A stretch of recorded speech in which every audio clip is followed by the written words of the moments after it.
પ્રથમ જ્યોતિ સોમનાથ મહાદેવ મંદિર ખાતે પ્રથમ વખત 111 કુંડી મહામૃત્યુંજય એકાદશી રુદ્ર સોમનાથ મહાયજ્ઞનું આયોજન કરવામાં આવ્યું છે।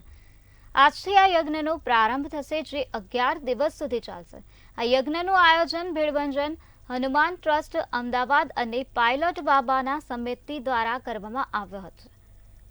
સોમનાથ ખાતે પાયલોટ બાબા સહિત અનેક વિદેશી શ્રદ્ધાળુઓ સોમનાથ પહોંચ્યા હતા। સોમનાથ નજીક રામ મંદિરથી શોભાયાત્રા નીકાળવામાં આવી હતી અને સોમનાથ યજ્ઞ કુંડો ખાતે પહોંચી હતી।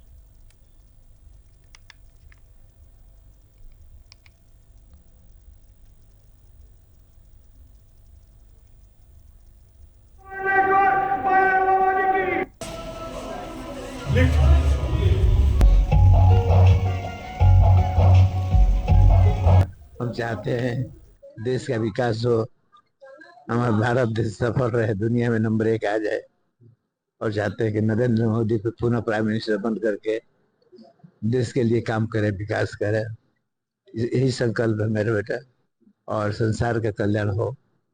जो माना जो भी भक्त जग में भाग लेगा उसका कल्याण हो, जो भी दर्शन करने आएगा उसका कल्याण हो।